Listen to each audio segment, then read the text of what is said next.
welcome to The Ticker, where we give you your daily dose of what's happening now.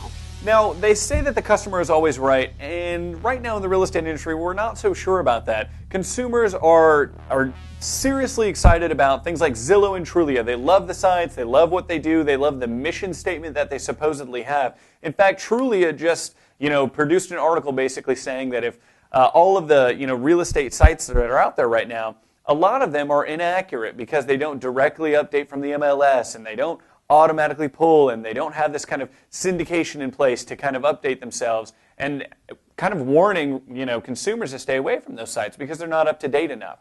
And then Zillow at the 15th annual Webby Awards, which is kind of like the Oscars for the internet, they just kind of ran away with it, winning not only the real estate award at the Webbies, but also the People's Choice Award. So you have the consumers in love with these two web applications involving real estate, while on the other side you've got the real estate community absolutely hating them because they're not very good.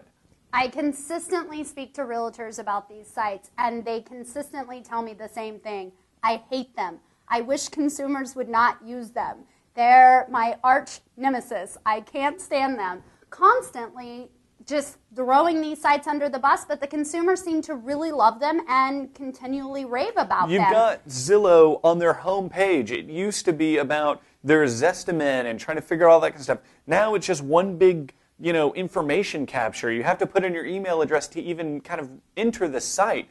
They're out there trying to basically steal your clients, and the industry's not too excited about that, but, consumers seem to love it. Well, that seems to be one of the reasons. The other reasons is the syndication. And now they've come out with a Bill of Rights for the syndication, and it basically has 10 rules. And it says things like you must list contact info, including the listing agent's phone number. And you must update all information as far as price and all that kind of stuff. You have to update it at least every 3 days. And you have to put a confirmation date saying, this is when we double check this information, and we're sure it's correct, and now you have the date. Because people were complaining of asking to look at homes that were sold 2 weeks ago.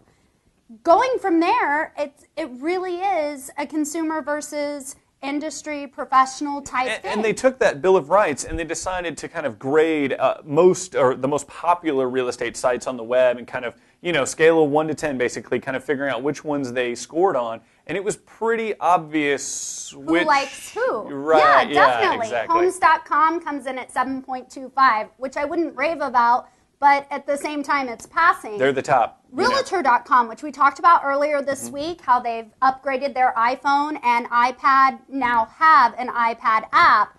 They came in right at a 7. Just passing. Just passing. But Trulia and Zillow hitting at a 4.75 and a 4.25 respectively. They're not syndicating their information. They're not updating it enough. They're not pulling enough information to kind of continue to track those properties to the appropriate agents. This is going to continue to be an issue, and coming into this IPO for Zillow, we're going to see what happens with all of this kind of stuff when you have them kind of trying to pull agents in and allowing them to advertise and be, featured listings and things like that. We'll see if we're able to bridge the gap between the two as an industry. But as of right now, it seems everybody's kind of at odds. It's definitely at odds. It's a battle back and forth. There's some real clear lines drawn here as far as who likes what. So I guess we're going to have to try and find a way to meet in the middle. Absolutely, guys. Hey, give us your comments and questions down below. If you love Trulia, if you love Zillow, or if you absolutely hate them, or if you figured out a great workaround for that, be sure to let us know. Definitely. Check us out on Facebook and follow us on Twitter. Thanks, guys, and see you tomorrow.